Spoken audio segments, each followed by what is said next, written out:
Hello everyone, welcome to the channel. সকলোকে স্বাগতম জনাইছো মই অৰবিন্দ বৰা আৰু আমি আজি কথা পাতিম সিটিজেনশিপ এমেন্ডমেন্ট এক্টৰ যিবিলাক ৰুলছ ৰিসেন্টলি ওলাইছে আৰু যেটোক লৈ পেলাই আকৌ এটা এনেকা পৰিবেশ আহিছে যে ডাঙৰ আন্দোলন হ'ব বা সিটিজেনশিপ বিলৰ যেটো বিৰোধিতা কৰা সেই প্ৰৱণতাটো আকৌ আমাৰ অসমীয়া মানুহৰ মাজত বা গোটেই ভাৰততে এটা এনেকা পৰিবেশ আছে আৰু সেয়ে আমি আজি এই বিলখনৰ বা আইনখনৰ পিছত এতিয়া ইমান দিন কিয় ইমপ্লিমেন্ট হোৱা নাছিলে বা এতিয়া যেহেতু ইমপ্লিমেন্ট হৈছে তো ইয়াৰ পিছত আমাৰ কি হ'ব কি চেঞ্জেস আহিব বিল হোৱাৰ পিছত কি হলনি হৈছিলে আৰু এতিয়া কি হলনি হ'ব কাৰণ বিলটো 2019 তে হৈ গৈছিলে সেইখিনি কথা পাতিম সো বেসিক্যালি আমি সকলোৱে জানো যিখন সিটিজেনশিপ এমেন্ডমেন্ট বিল আছিলে সেইখন 2019 চনত অনা হৈছিলে আৰু খুব কম সময়ৰ ভিতৰতে দুইখন সদনৰ পৰাই আমাৰ উচ্চ সদনৰ নিম্ন সদন অৰ্থাৎ ৰাজ্যসভা লোকসভা দুইখনৰ পৰাই পাছ কৰা হৈছিলে তাৰ পিছত তাত ৰাষ্ট্ৰপতিৰ স্বাক্ষৰ দৰকাৰ হয় সেইখনক আইন হ'বলে তাৰ পিছত ৰাষ্ট্ৰপতিও 2019 চনৰ ডিসেম্বৰ মাহতে তাত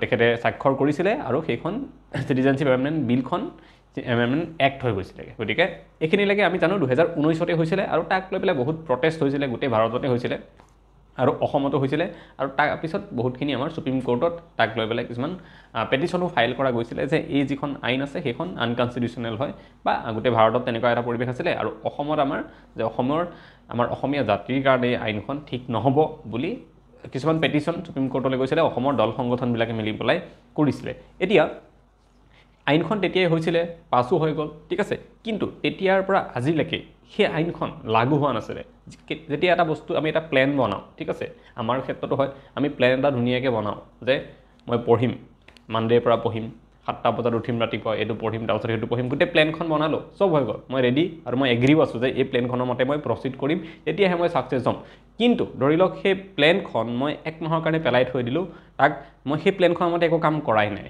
ঠিক আছে তো তেতিয়া হলে আমি কি কম যে সেই প্ল্যানখিনি মই বনালো ঠিকই কিন্তু তাক মই ইমপ্লিমেন্ট কৰা নাই বা মই এক্সিকিউট কৰা নাই মানে কাৰ্যত পৰিণত কৰা নাই সেই প্ল্যানখনৰ মতে হয়নে তেনেকুৱাই কথা হৈছে এই আমাৰ সিটিজেনশিপ এমেন্ডমেন্ট বিলখনৰ ক্ষেত্ৰত 2019 তে সকলোখিনি কাম হৈ গল বিল পাস হল প্ৰেসিডেন্টে সহি কৰিলে ৰামনাথ কোবিন্দ যেতিয়া প্ৰেসিডেন্ট আছিল কিন্তু সেইখন ইমপ্লিমেন্ট হোৱা নাছিলে আৰু কাখনৰ মূল উদ্দেশ্য বা লক্ষ্য কি আছিল যে যিখিনি মানুহ আমাৰ ভাৰতলৈ 2014 চনৰ 31 ডিসেম্বৰ আগত আহিছে কোনখিনি মানুহ সেইখিনি নন মুসলিমস মানুহ বাংলাদেশ পাকিস্তান আৰু আফগানিস্তানৰ পৰা যিখিনি আছে আমি সকলোৱে এই বেছিক কথাবিলাক জানো মানে বাংলাদেশ আফগানিস্তান আৰু পাকিস্তানৰ পৰা যিখিনি নন মুসলিম মানে বিশেষকৈ যদি কওঁ এই ছটা কমিউনিটি আছিলে হিন্দু শিখ জৈন বুদ্ধিষ্ট পাৰ্চী আৰু খ্ৰীষ্টিয়ান তেওঁলোক 2014 চনৰ 31 ডিসেম্বৰ তাৰিখৰ আগত যদি ভাৰতলৈ আহিছে আৰু তেওঁলোকৰ যদি নাগৰিকত্ব নাই তেতিয়া হলে তেওঁলোকক নাগৰিকত্ব দিয়া হ'ব এটোই আসলে সিম্পল সেই এক্টখনত বা বিলখনত যিখন পিছলে এক্ট হৈছিলে কিন্তু মূল কথাটো কি আছিল ইয়াতে যে সিটিজেনশিপ দিয়া হ'ব এই মানুহখিনিক যোনে তাৰ আগত আহিছিলে মেইন টাৰ্গেট বা লক্ষ্য উদ্দেশ্য কি আছিল যে সিটিজেনশিপ অৰ্থাৎ নাগৰিকত্ব দিয়া হ'ব এই মানুহখিনিক এই ছটা ধৰ্মৰ মানুহখিনিক ঠিক আছে কিন্তু তেতিয়াৰ পৰা এতিয়ালৈকে তেওঁলোকে যিখিনি মানুহক দিম বুলি কোৱা হৈছিলে এতিয়ালৈকে দিয়া হোৱা নাছিলে নাগৰিকত্ব আৰু এতিয়া কৈছে যে এতিয়াৰ পৰা নাগৰিকত্ব দিয়া হ'ব এটা নাগৰিকত্ব দিয়া হ'ব মানে এনে দিম বুলি কলে দিব নোৱাৰে তাৰ কাৰণে কিবাটো এটা ফৰ্মেট থাকিব কিবাটো ৰুল থাকিব কিবা কৰবাত এপ্লাই কৰিব লাগিব হয়নে নহয় তো সেই এপ্লাই কৰা যেটো প্ৰসেস হেতু আৰম্ভই হোৱা নাছিলে যদিও সব ৰেডি হৈ আছিল কিন্তু এপ্লাই কৰা প্ৰসেসটো আৰম্ভ হোৱা নাছিলে এতিয়া 11 মাৰ্চত হোম মিনিষ্টাৰে ক'লে যে এপ্লাই কৰা প্ৰসেস ষ্টাৰ্ট হ'ব আৰু সেইমতে হৈছেও এতিয়া আৰু সেই এপ্লাই কৰিবলৈ কিছুমান ৰুল আছে সেই ৰুলখিনি কি ৰিসেন্টলি হেতুৱে কথাই তেওঁ কৈছে যে এপ্লাই কৰাটো ষ্টাৰ্ট হ'ল কিন্তু ৰুল আছে কেটামান ৰুলৰ মতে এপ্লাই কৰিব লাগিব আমি যেনেকৈ চাকৰিত এপ্লাই কৰোতে কিছুমান কথা থাকে যে আমি কৰবাত স্মল ফ্যামিলি নৰ্মস যে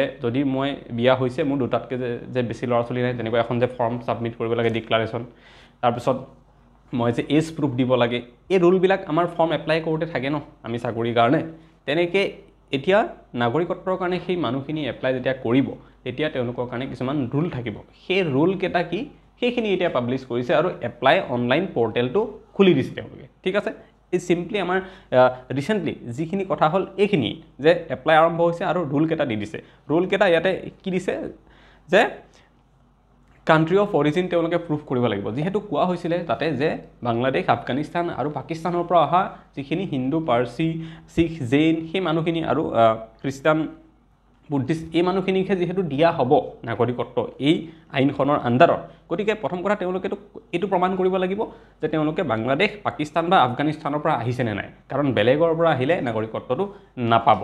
ঠিক আছে, প্ৰথম কথা কাণ্ট্ৰি অফ অৰিজিন তেওঁলোকে এই তিনিখনৰ ভিতৰত যে যিকোনো এখনৰ হয় সেইটো প্ৰমাণ দিব লাগিব এপ্লাই কৰোঁতে। ঠিক আছে, 2 নম্বৰত তেওঁলোকে ৰিলিজনৰ কথা প্ৰমাণ দিব লাগিব। কৈছে মই যিহেতু 6টা ৰিলিজনৰ মানুহেহে নাগৰিকত্ব পাব, গতিকে সেই 6টা ৰিলিজনৰ ভিতৰত তেওঁলোক যে কোনোবা এটাৰ হয়, হিন্দু হয় বা বুদ্ধিষ্ট হয়, পাৰ্চী হয় বা খ্ৰীষ্টিয়ান, জৈন হয়, এইকেইটাৰ ভিতৰত যে কোনোবা এটা হয় তেওঁলোকে সেই প্ৰমাণটো দিব লাগিব। ঠিক আছে, আৰু 3 নম্বৰত তেওঁলোকে ভাৰতত কেতিয়া আহিছিলে সেই প্ৰমাণটো দিব লাগিব। কিয়? কাৰণ এই বিলখনতে কোৱা হৈছে যে 2014 চনৰ 31 ডিচেম্বৰৰ আগত অহা মানুহখিনিয়ে যোনে ভাৰতলৈ এণ্ট্ৰি কৰিছে তেওঁলোকেহে নাগৰিকত্ব পাব এই এক্টখনৰ আণ্ডাৰত, তাৰ পিছত অহাখিনি নাপায়। সেইকাৰণে ডেটটো ইম্পৰ্টেণ্ট যে কেতিয়া আহিছিলা। যদি 2014 চনৰ 31 ডিচেম্বৰৰ পিছত আহিছিলা তেতিয়াহ'লে নাপাবা তোমালোকে, গতিকে সেই ডেটটো লাগিব যে কেতিয়া ইণ্ডিয়ালৈ আহিছিলে। আৰু 4 নম্বৰটো হৈছে তেওঁলোকে আমাৰ ভাৰতৰ যিকোনো এটা লোকেল লেংগুৱেজ জানিব লাগিব। ঠিক আছে, এইটো আমাৰ এনেও চিটিজেনশ্বিপ দিলে এইটো এটা ক্ৰাইটেৰিয়া থাকে যে ভাৰতৰ যিকোনো এটা লোকেল লেংগুৱেজ তেওঁলোকে জানিব লাগিব। এতিয়া আমাৰ অসমৰ ক্ষেত্ৰত যদি চাওঁ আমাৰ কি চিটুৱেশ্যন চলি আছিলে, মই গোটেই ইণ্ডিয়াৰ কথাটো ইমান নাপাতো কাৰণ ইণ্ডিয়াই গোটেই ভাৰতৰ মানুহখিনিয়ে যিটো কথাক লৈ প্ৰটেষ্ট কৰিছিলে গোটেই ভাৰতত, আমাৰ বিশেষকৈ দিল্লীৰ শ্বাহিনবাগত বহুত বেছি প্ৰটেষ্ট হৈছিলে, সেইবিলাক কাহিনী বেলেগ। কিয় বেলেগ? কাৰণ তেওঁলোকৰ এই চিটিজেনশ্বিপ এমেণ্ডমেণ্ট যিখন এক্ট আছে ইয়াক লৈ তেওঁলোকৰ একো প্ৰব্লেম নাই। যিটো আমাৰ কংগ্ৰেছ পাৰ্টি আছে বা বেলেগ যিবিলাক বহুতখিনি পাৰ্টি আছে তেওঁলোক বহুতৰে এই বিলখনক লৈ প্ৰব্লেম বেলেগ একো নাই। তেওঁলোকৰ প্ৰব্লেম এটাই যে ইয়াতে কিয় মুছলিমসকলক ইনক্লুড কৰা হোৱা নাই, তেওঁলোকৰ প্ৰব্লেম সেইটোহে। গতিকে আমি গোটেই ইণ্ডিয়াৰ কথা নাপাতো, কিয়? কাৰণ আমাৰ অসমত প্ৰব্লেমটো বেলেগ। আমাৰ অসমৰ মানুহে কেতিয়াও এইটো কথা কোৱা নাই যে মুছলিমসকলকো এড কৰক আমি হেপী। অসমৰ ইছ্যুটো বেলেগ। অসমে কি কয় যে কাকোৱে আমি নলওঁ, বুদ্ধিষ্ট, জৈন, খ্ৰীষ্টিয়ান, হিন্দু, পাৰ্চী আমি কাকোৱেই অসমত নাগৰিকত্ব দিয়াটো নিবিচাৰোঁ।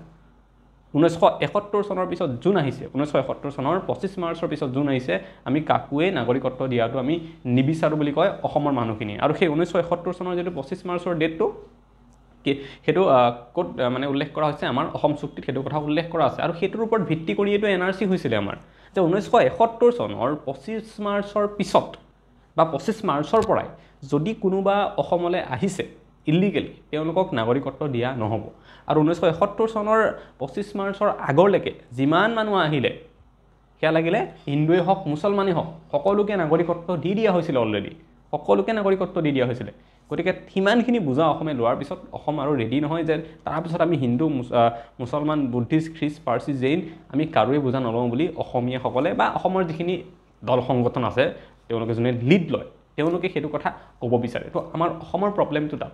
এতিয়া কি হ'ল, কি ক'লে যে কেৱল মুছলিমসকলক বাদ দি বাকী চবকে, চব ধৰ্মৰ মানুহকে যোনে 71 চনৰ 25 মাৰ্চৰ পিছতো আহিছে, মানে সিদিনা 2013 চনতো যদি কোনোবা আহিছে, 2012 চনতো যদি কোনোবা আহিছে, মুছলিমক বাদ দি বাকী সকলোক অসমত নাগৰিকত্ব দিয়া হ'ব। মানে ভাৰতৰ নাগৰিকত্ব পাব, বাট অসমত থকাখিনিও পাব। এইটো হ'ল আমাৰ অসমৰ আটাইতকৈ ডাঙৰ সমস্যাটো বা অসমৰ যিবিলাক মানুহে কৈ থকা সমস্যাটো। আমাৰ প্ৰব্লেমটো হ'ল তাত। গতিকে সেইটোক লৈ পেলাই আমাৰ গোটেই ডিবেটটো যদি কোনোবাই বুজি পোৱা নাছিলে যে আচল প্ৰব্লেমটো ক'ত হৈ আছে, আমি আন্দোলন কিয় কৰিছোঁ, চবেই বহুতে আন্দোলনত গৈছিলে সেইটো সময়ত মই জানো কৰিছে। গতিকে বহুতে হয়তো এইটো কথা বুজিয়ে পোৱা নাছিলে যে ইণ্ডিয়াৰ লগত কেনেকৈ বেলেগ, আমাৰ ইয়াতে কি হৈ আছে, কি চলি আছে, প্ৰব্লেমটো কি। মই ক'লোঁ চিম্পল প্ৰব্লেম যে 1971 চনৰ 25 মাৰ্চৰ আগলৈকে যিমান আহিছিলে আমি চবকে একচেপ্ট কৰি ল'লোঁ, হিন্দু মুছলিম যোন যি আছিলে। কিন্তু 71 চনৰ পিছত মানে ইলিগেলি কোনো আহিব নোৱাৰিব। লিগেলি বাকী আমাৰ বেলেগ প্ৰচিডিঅ'ৰ আছে নাগৰিকত্ব পোৱাৰ, সেইবিলাক ঠিক আছে পাব, কথা নাই। কিন্তু ইলিগেলি এনেকৈ কোনো আহি নাগৰিকত্ব পাব নোৱাৰে 71 চনৰ 25 মাৰ্চৰ পিছত। সেইবুলি ভাৰত চৰকাৰে মানি লৈছিলে সেই সময়ত। অসম চুক্তি কৰাৰ সময়ত কংগ্ৰেছ চৰকাৰ আছিলে, ৰাজীৱ গান্ধী আছিলে প্ৰাইম মিনিষ্টাৰ, মানি লৈছিলে যে হ'ব অ'কে 71 পিছত কাকো ইলিগেলি অহা মানুহক আমি অসমত একচেপ্ট নকৰোঁ। তেনে ক্ষেত্ৰত এতিয়া ক'ত 71 চন, ক'ত 2014 চনৰ 31 ডিচেম্বৰ, সেইখিনি সময়লৈকে অহা কেৱল মুছলিমসকলক বাদ দি বাকী চবকে আমি অসমত স্থাপন কৰিম বুলি কোৱা যিটো কথা, সেইটো কথা আমাৰ অসমৰ মানুহখিনিয়ে সহ্য কৰিব পৰা নাই। আৰু তাৰ ফলতে হৈছিলে এই ইমান ডাঙৰ আন্দোলনটো।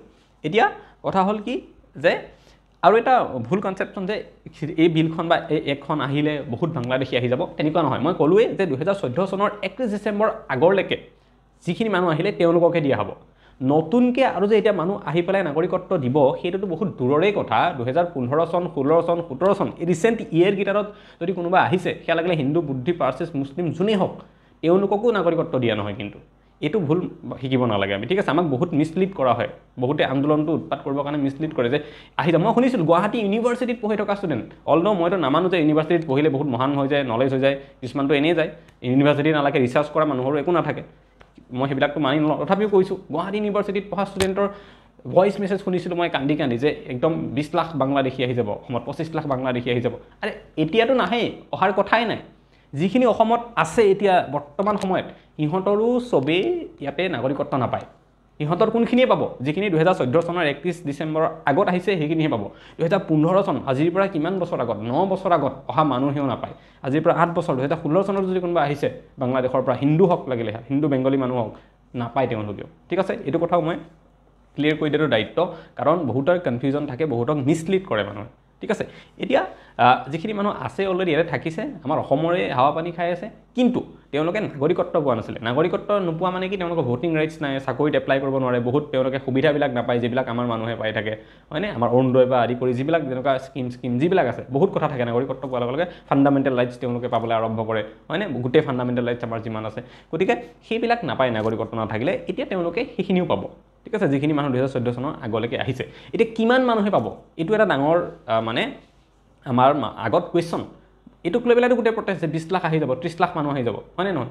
এতিয়া গভমেণ্টে দিয়া ডাটা মতে যে 1971 চনৰ পিছত, কাৰণ 71 আগত যিমান আহিছিলে চবটো লৈ ল'লোঁ আমি, নাগৰিকে হয়।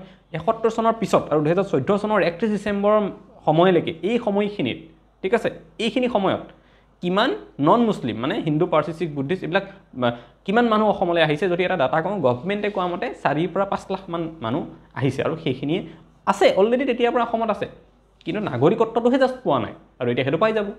কথাটো চিম্পল সিমানে। তথাপিও আমি ডিটেইলছ গোটেইখিনি গম পাম যেতিয়া ইয়াৰ ডাটাবিলাক ওলাব। এতিয়া এপ্লাই আৰম্ভ হৈছেহে, যাওক আৰু 6 মাহ 1 বছৰ গৈ লওক, তাৰপাছত আমি গম পাম যে কিমান মানুহে এপ্লাই কৰিলে আৰু কিমানেই নাগৰিকত্ব নতুনকৈ পালে।